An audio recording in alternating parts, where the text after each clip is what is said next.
नमस्कार दोस्तों, स्वागत है लाइव एंड स्टडी में। मैं हूं सुनील राय। आज हम लोग भारतीय संविधान के भाग 1 को पढ़ेंगे। भाग 1 में है भारतीय संघ एवं उसके राज्य क्षेत्रों का वर्णन है, जिसमें 1 से 4 अनुच्छेद हैं। तो आइए इसकी हम लोग चर्चा करते हैं। भाग 1, संघ एवं राज्य क्षेत्र। संघ एवं राज्य क्षेत्र। देखिए, वर्तमान समय में भारत में 8 संघ शासित प्रदेश हैं तथा 28 राज्य हैं। ध्यान रखिए, यूनियन टेरिटरी कितनी है? 8, और स्टेट कितने हैं? 28 हैं। ध्यान रखिएगा, संघ में कौन प्रशासन करता है? संघ में केंद्र द्वारा प्रतिनिधि इसमें प्रशासन करता है, और राज्यों में राज्यों के मुख्यमंत्री और केंद्र द्वारा प्रतिनिधि राज्यपाल के द्वारा शासन चलाया जाता है। तो देखिए, भारतीय संविधान में भाग 1 कहता है कि संघ एवं उसके राज्य क्षेत्रों का वर्णन है, और इसमें अनुच्छेद 1 को आइए हम लोग पढ़ते हैं। अनुच्छेद 1 क्या कहता है? देखिए, अनुच्छेद 1 कहता है India that is Bharat union territory, मतलब इंडिया अर्थात भारत राज्यों का संघ होगा। इंडिया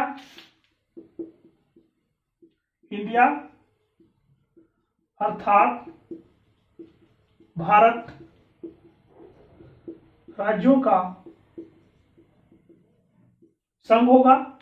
देखिए, ध्यान रखिए, इंडिया अर्थात भारत राज्यों का संघ होगा, यानी सहयोगात्मक शासन व्यवस्था की प्रणाली को भारत में अपनाया गया है। यह अनुच्छेद 1 स्पष्ट करता है कि भारत में संघात्मक शासन व्यवस्था के साथ साथ सहयोगात्मक संघात्मक शासन व्यवस्था को अपनाया गया है।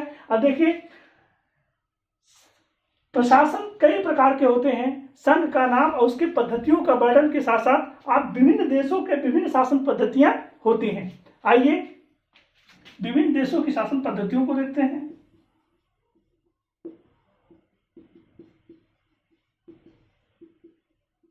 शासन पद्धतियां देखिए, सबसे पहले होता है एकात्मक शासन व्यवस्था। एकात्मक शासन व्यवस्था में क्या होता है? एकात्मक शासन व्यवस्था में केंद्र क्या होता है? सबसे शक्तिशाली होता है। इसमें समझ सकते हैं किसमें निहित होती हैं? केंद्र में निहित होती हैं। इसका उदाहरण ब्रिटेन है।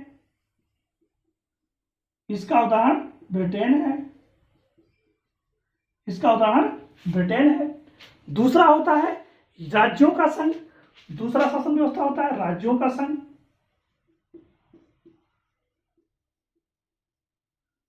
संघ। Union of state. भारत में यूनियन ऑफ स्टेट है, राज्यों का संघ है। राज्यों का संघ का मतलब क्या होता है? केंद्र और राज्य दोनों के बीच शक्तियों का समान बंटवारा होता है। केंद्र शक्तिशाली होता है, राज्य उससे कम शक्तिशाली होता है, लेकिन केंद्र द्वारा लिए गए निर्णय राज्य मानने के लिए बाध्य हैं, लेकिन राज्य के निर्णय को केंद्र मानने के लिए बाध्य नहीं है। और भारत इसका सबसे प्रमुख उदाहरण है। और भारत में यूनियन शब्द कनाडा के संविधान से लिया गया है। भारत में यूनियन शब्द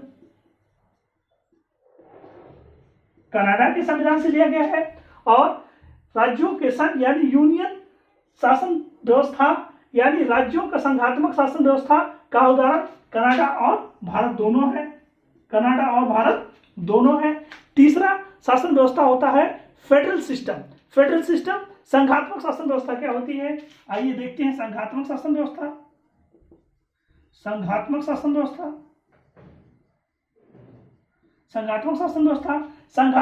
व्यवस्था में केंद्र के बीच और राज्यों के बीच एक कॉन्टेक्ट होता है, और कॉन्टेक्ट के माध्यम से ये शासन चलाते हैं। और इसमें केंद्र क्या होता है? शक्तिशाली होता है, लेकिन राज्य भी केंद्र के बराबर शक्तिशाली होते हैं।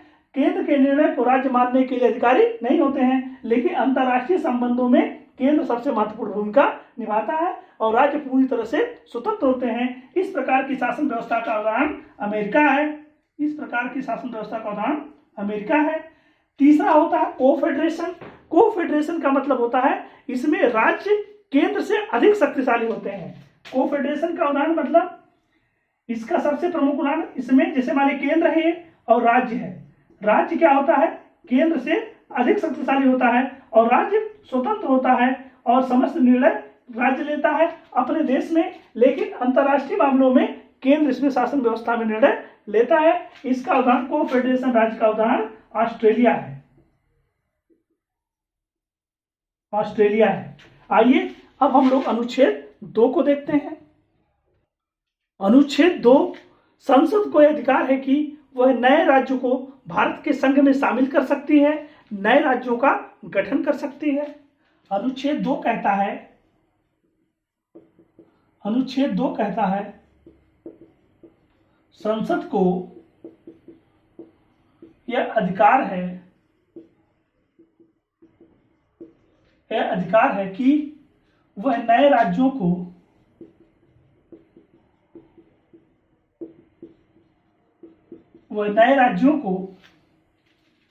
संघ में शामिल कर सकती है।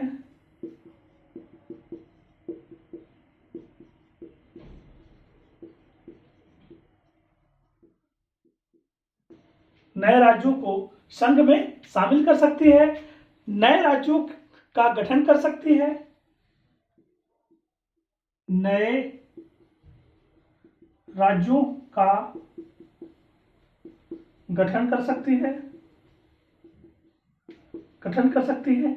जैसे नए राज्यों को संघ में शामिल करने का उदाहरण आप देखें तो आप पाएंगे, पहला 1954 में पांडिचेरी,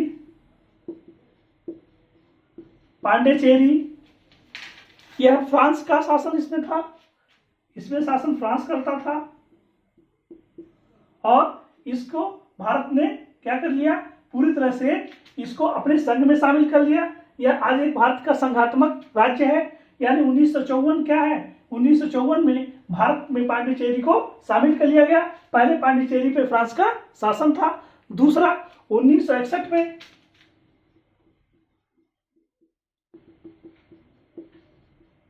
1961 में गोवा को भारतीय राज्य में शामिल किया गया, यानी नए राज्यों का गठन किया गया। और 1961 में गोवा को जब भारत राज्य में शामिल किया गया, उस समय गोवा पर पुर्तगाल का शासन था, गोवा पर पुर्तगाल का शासन था। और तीसरा उदाहरण अगर आप देखें तो तीसरे उदाहरण में आप पाएंगे कि 1975 में सिक्किम को भारत में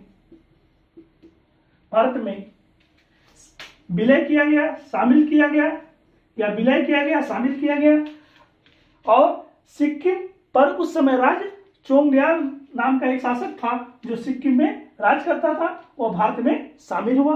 ध्यान रखिएगा, अनुच्छेद 2 संसद को अधिकार देता है कि वह नए राज्यों का गठन कर सकती है तथा नए राज्य को भारत के संघ में शामिल कर सकती है। और नए राज्यों के संघ में शामिल करने का पहला उदाहरण 1954 में पांडिचेरी को भारत का संघ शासित प्रदेश बनाया गया। पहले यह फ्रांस का शासन था।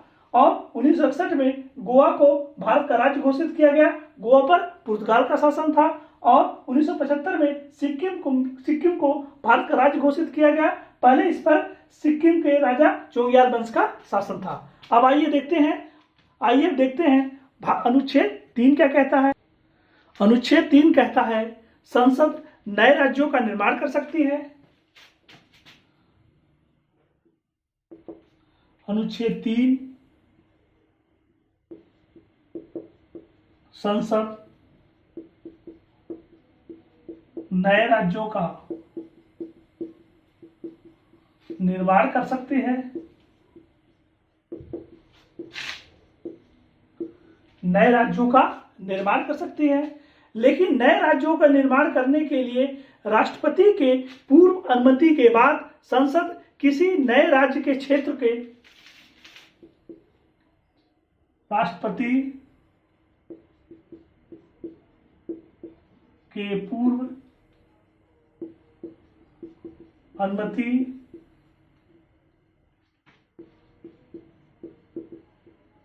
से संसद किसी नए राज्य के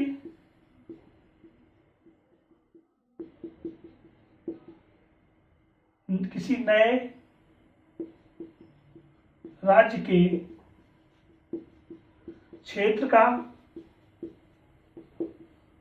विस्तार कर सकती है, किसी नए राज्य क्षेत्र का सीमा का विस्तार कर सकती है और किसी क्षेत्र की सीमा को कम कर सकती है, सीमा को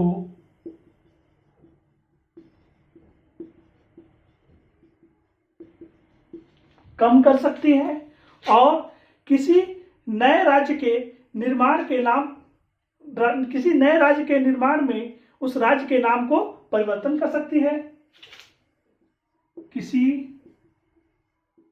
राज्य के निर्माण के क्रम में उसके नाम को परिवर्तित कर सकती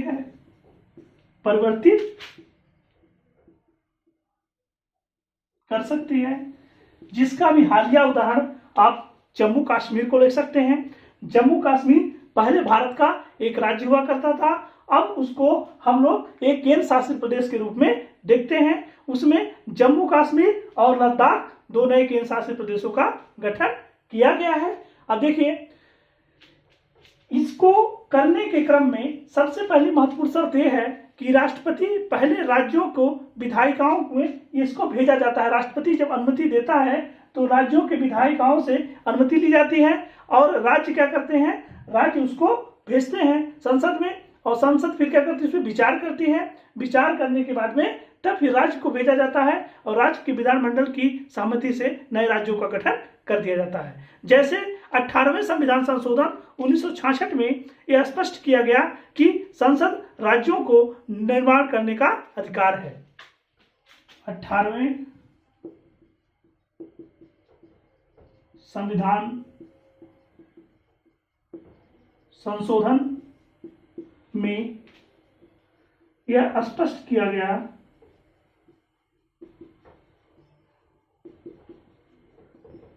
कि संसद को नए राज्य निर्माण करने का अधिकार है।